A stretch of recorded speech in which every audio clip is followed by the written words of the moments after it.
Salut à tous, c'est BizBiz. Alors aujourd'hui l'épisode 829 du Zap Image. On commence directement avec la FIFA qui annonce toute injure discriminatoire proférée par un ou des supporters à l'occasion d'un match international nécessitant l'interruption de la rencontre donnera lieu à un match perdu par forfait. Donc pour ceux qui n'ont pas compris, s'il y a des cris racistes qui viennent du public, donc voilà, ces supporters pénaliseront leur équipe parce que leur équipe perdra le match par forfait sur tapis vert. Donc c'est officiel, c'est une annonce.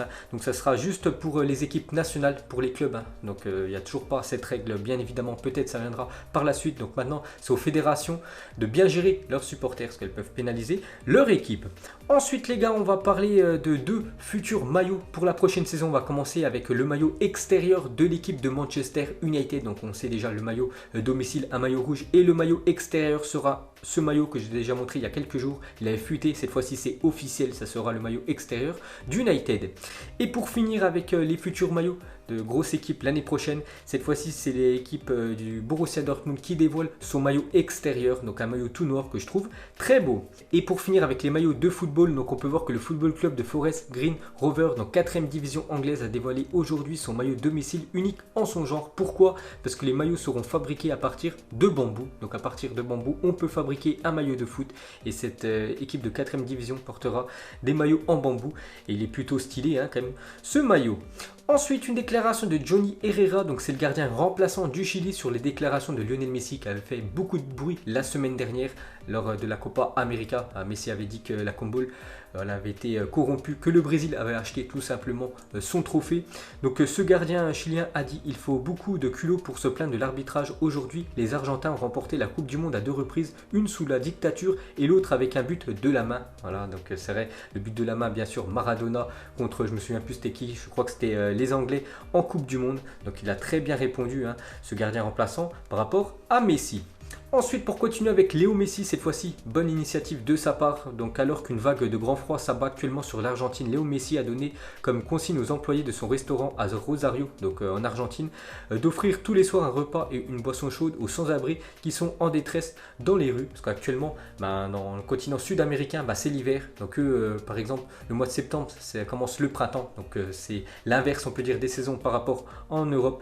Et là-bas, il fait très froid. On peut voir que Messi va offrir des repas au SDF, donc très belle initiative de l'attaquant argentin. Ensuite, à parler de José Mourinho, a rejeté une offre de 100 millions d'euros pour devenir le nouvel entraîneur de Guangzhou Evergrande, donc dans le championnat chinois. Donc il a rejeté cette offre. Donc 100 millions d'euros, c'est pas par an, bien évidemment, ce serait certainement sur 5 ans. Donc il pourrait toucher plus de 20 millions d'euros par an, donc un contrat de 5 ans s'il aurait entraîné cette équipe chinoise, mais il a rejeté l'offre. Ensuite, une déclaration d'André Villas-Boas, l'entraîneur de l'Olympique de Marseille. Il a dit: je connais très bien Benedetto parce que je suis un véritable fan de Boca Juniors, j'apprécie ses qualités, c'est un joueur qui peut entrer dans notre système. On va voir dans les prochaines semaines si ça peut être une possibilité, parce que l'Olympique de Marseille, ça fait quelques temps que je dis, qu'ils sont sur cet attaquant argentin du Boca Juniors qu'on avait vu l'année dernière en finale de Ligue des Champions sud-américaine. Donc ils espèrent l'attirer et André Villas-Boas vraiment valide son arrivée. Ensuite, on continue avec l'Olympique de Marseille, cette fois-ci un joueur qui pourrait partir de l'OM. Donc le Fenerbahçe a transmis une offre à l'Olympique de Marseille dont le montant n'a pas filtré afin de recruter Clinton Inji en fin de contrat en 2020. Donc peut-être l'attaquant camerounais pourra quitter l'Olympique de Marseille. Ensuite, on va parler du Real Madrid, donc le plan du Real Madrid pour Paul Pogba. Donc il y a quelques joueurs qui sont invités à trouver un nouveau club pour que le Real Madrid puisse récupérer de l'argent et puisse injecter cet argent tout simplement en achetant Paul Pogba. Donc ils ont mis quelques joueurs sur la liste noire. Donc déjà il y a des joueurs qui ont quitté le club pendant ce mercato. Donc Marco Llorente qui a signé du côté de l'Atlético, Théo Hernandez du côté du Milan AC, Raúl de Thomas du côté du Benfica, Kovacic qui a signé définitivement du côté de Chelsea.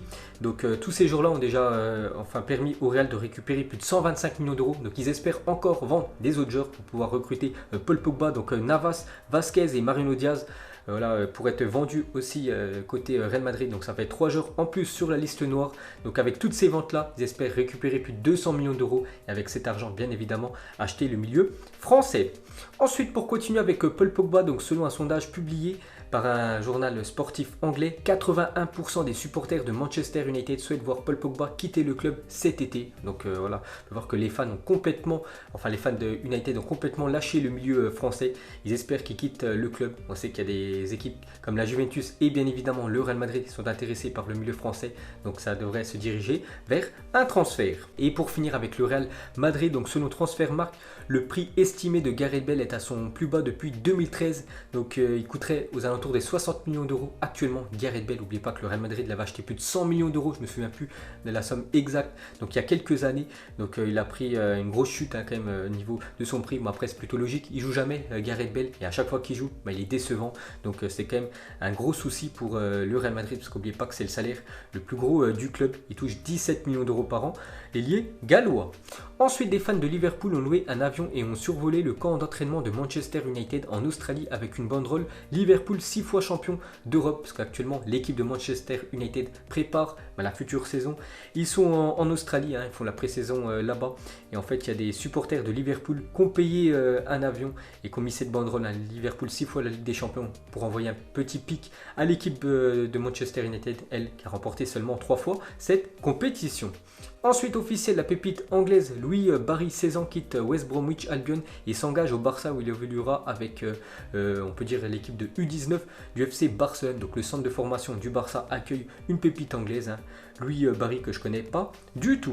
Ensuite, une déclaration de Jürgen Klopp, il a dit en Angleterre, le marché se termine 3 semaines plus tôt que les autres. Nous verrons ce que nous ferons, mais je ne pense pas que ce sera la plus grande fenêtre de transfert de tous les temps. Donc en gros, ça veut dire que Liverpool ne va quasiment pas recruter cet été. Bon après, c'est la meilleure équipe d'Europe, on peut dire, parce que bien sûr ils ont gagné la Ligue des Champions l'année dernière, ils ont été très bons aussi en Première Ligue et il n'y a peut-être aucun départ côté Liverpool et certainement aussi aucune arrivée dans le club. Ensuite, il y a 5 ans, jour pour jour, le Barça recrutait Luis Suarez. Donc depuis, l'attaquant uruguayen avec le Barça, c'est 252 matchs, 178 buts, c'est plutôt pas mal comme ratio, 86 passes décisives, il a gagné beaucoup de fois la Liga, 4 fois quand même sur les 5 dernières années, parfait, 4 coupes du Roi, une Ligue des Champions, une Coupe du Monde des clubs, donc gros palmarès depuis son arrivée au FC Barcelone. Ensuite, Robert Lewandowski aurait un accord avec le Bayern Munich pour prolonger jusqu'en 2023, donc actuellement il avait un contrat jusqu'en 2021 et le Bayern prolonge son attaquant vedette encore pendant 2 saisons.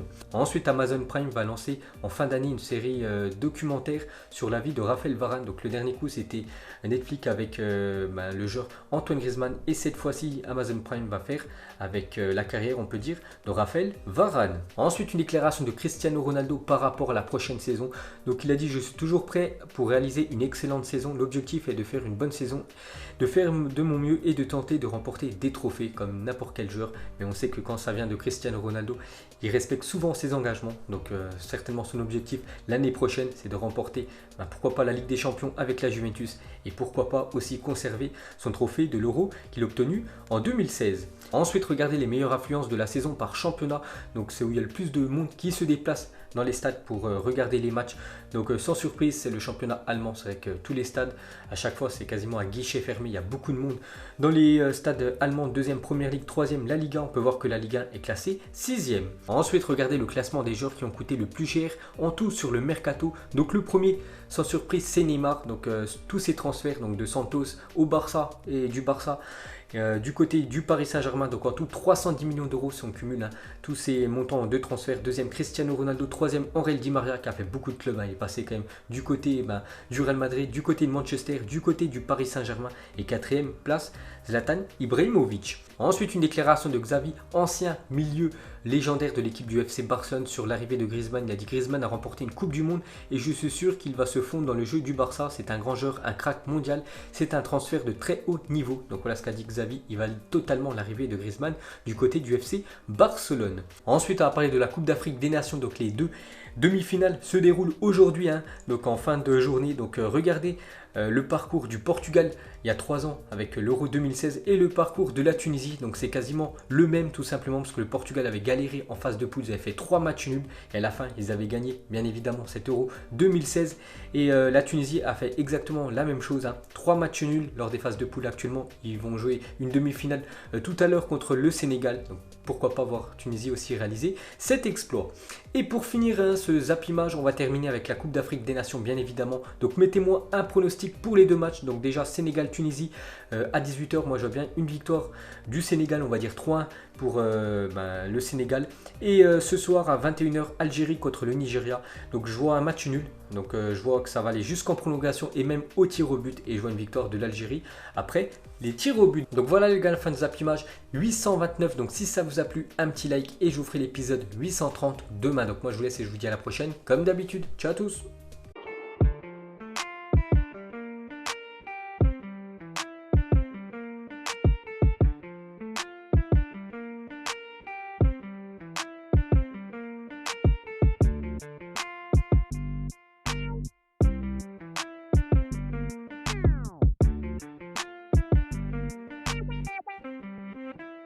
non-formidable.